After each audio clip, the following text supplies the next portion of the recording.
Hey YouTubers, it's Tony with Mayberry Mini Trucks. Today is Saturday, November 23rd, 2024. And I'm here today in, is this Mountain City? Mountain City, Tennessee. And I am delivering a truck to Ed in Tennessee. And you guys may remember Ed because Ed is a repeat customer. Now Ed, did we give you a discount on this truck because it's your second truck? I think so. Oh, good. So this was not planned.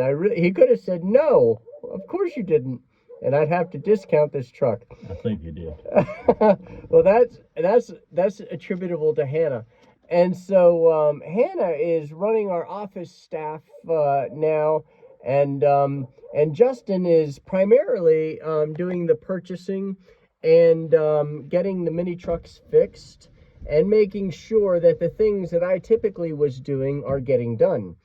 And I still, I'm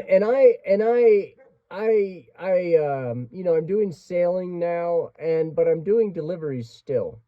And this is a special delivery because Ed is buying another Daihatsu. Ed, good morning. Good morning. And Ed is buying a Daihatsu just like he did last time, but you'll see this is the shifter lever, but that is your PTO shifter lever. So he's buying a PTO dump with differential lock, which he'll never use, but also four-wheel drive and high and low range. Thank you. Yes, absolutely. And so this is a very nice dump. It's in very good condition, and that's pretty much what we always try to get. Now, why am I doing this video? One, because Ed is in the video, and he's a repeat customer. But before I go any further, Hannah really insisted on last time giving Ed a gift, and now Ed, I have to say, Hannah has once again. Thank you, Hannah. I've got one in Tony's truck. He'll give that to you when you get home. Did you eat the last one? I did. Oh, good. I ate them. I ate the bag. Well, look at this. So we've got 3 mountain ranges, and I know you're not going to be able to see them, but we've got Doe Mountain, Iron Mountain, and what was the last one? Holston. Yeah. Holston Mountain. So there are 3 mountain ranges here. I don't know if you can see them. Now this mountain here that we're on. Okay. Stone Mountain. So we're on Stone Mountain looking at 3 other mountain ranges. Wow. So needless to say, there's an incredible topography here. And there are dogs in the background, but that's okay. Now this dump, you can see the door panel is not torn up. That's a very good sign. Now, guys, look at this. This is Tennessee. I know, just forget about the dogs, but this is Tennessee. And do you see all that destruction? Those trees were laid down by the wind. So that is the storm damage in Tennessee. Okay, guys, hello. Yes, all right. Well, now Ed and I are going to get in the vehicle, and we're going to drive some more. And that's all right. That's all right. But you can see the damage here also. Ed, can we go take a drive? I want to show them the rock walls. All right. Wait till you guys see the rock walls. And I don't know how old they are, but if you go into Connecticut in particular, and New Hampshire, you will see rock walls everywhere. And yep. How old would you say the rock walls are that we're about to see? They'd probably go back to the 1800s. 1800s? That would be about right here in Fort. Okay, guys. So in Connecticut and New Hampshire, you see incredible, just beautiful rock walls. And for the first time here in Tennessee, I saw them today. And those rock walls were made because people wanted access to that river bottom so that they could grow crops. Because there were a lot of rocks here, and they said, well, we need to get rid of these rocks so that we can farm, but we also need a place to put the rocks. So what they did, which makes perfect sense, is they put them in a line and a wall. Would you say that that's a property line? It is a property line. It is a property line. Yes. Okay, well, there you go. But the rock walls didn't always wind up on a property line. They were put the closest place that they could get rid of, you know. Yes. So look at this, guys. This is a property line. This is a property line. That down through there would not have been a property line. Okay, so They that put the is rocks not. over there because it's the easiest access to get rid of. Exactly. But this is a property line, and what's nice about that property line is, unfortunately, human nature, sometimes people will pull up a peg and move a peg, and they've considered themselves to be a winner, and they got free land.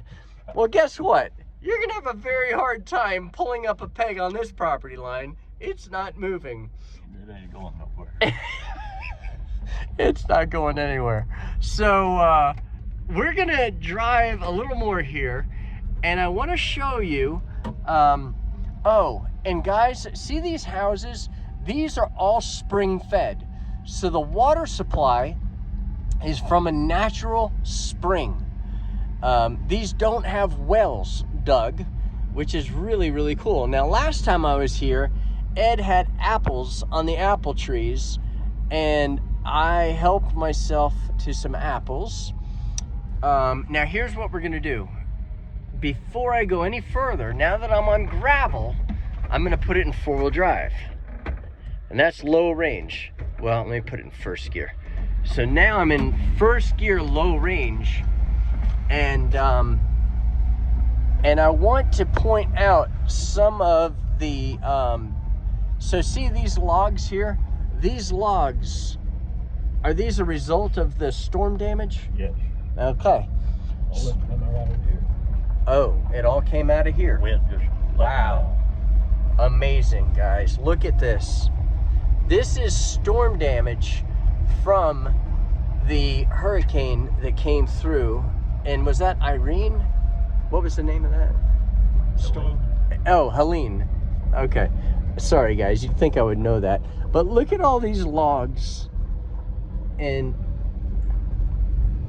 just look at that. Look at that tree. And then, See a lot of stuff. oh yeah, I see that. That's amazing.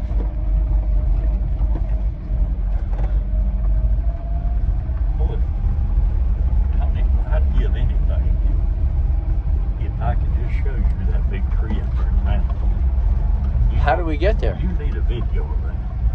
Can we get there in a short period of time? Yes. How long does it take us to get there? 30 minutes. Oh no, not on this video. Okay. No. I'd have to hit the stop I'd like button. to some, well, they'll clean it up eventually. But Look at the storage, guys. This is incredibly smart. Do you see what he's doing? He's using what's called a tile. They call that piece of metal a tile, and that tile is keeping his wood dry. That is excellent. That is the smartest people in the world never really went to college. Now, look at this storm damage. Look at this. Unbelievable. It's like you took a giant hand and just wiped it out. And you said the winds were like 100 miles an hour? they were thought to be in excess of 100 miles an hour. In excess of 100 miles an hour. So Ed is fortunate in that he has been cutting wood for many years, and he has the equipment to make use of the just copious amount of wood here. But I can't burn that much of it. No, you can only burn so much, and this is all white oak pretty much here. Yes. You can see he's he's making good use of his building for storing wood. And there's the sawmill. Very nice. Beautiful. And you can see this tree here fell on that roof right there. And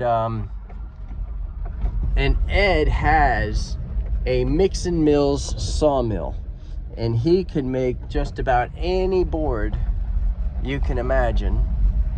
And well, that is absolutely incredible. Is the old Ford still safe? Oh my Lord, yeah. Okay. Well, there's a fellow tried to buy it bad the other day, though. Look at that deer. So is that's I guess an 8-pointer. 8-pointer. Yeah, that's a big one. Wow, wow. So that's the 8-pointer. That's big. Oh yeah, here's the Ford from last time. That's a Chevrolet. Oh, Chevrolet, I'm sorry. 48. 48 Chevrolet. The old Ford's in the other barn. The old Ford's in the other barn. Well, that is unbelievable. What a truck. What a beautiful, beautiful truck. And do you mind if I drive across this stretch? Okay. And Ed is a beekeeper, and I see 2 different kinds of hives. You've got the Langstroth hive right over here, and then these new design hives over there. And Ed, did you say you had 4 inches of snow yesterday? We had 4 inches yesterday. 4 inches yesterday. Oh, and this is not Ed's first mini truck. This is his second mini truck. So you see there, parked under the shed, is what we call a unicorn. And a unicorn is a incredible, incredible truck. And I want to show that thing off also, because I'm not sure if Ed realizes what he bought. I think he does. But this is the dump. And he went ahead and he got nice wheels and tires put on it. And we didn't even use the differential lock, guys. We were just all over here where it's wet and slippery, and we never used the diff lock. People think, oh, I've got to have diff lock. You don't need it. And you won't use it. This thing is gorgeous. So he got a beautiful, beautiful dump with a rock bed, and you can see it's very solid and substantial in there. It's just got surface rust. And now Ed has another Daihatsu S110P, and this thing here, well, you can see he got a big horse stall mat, which he will use as his bed mat.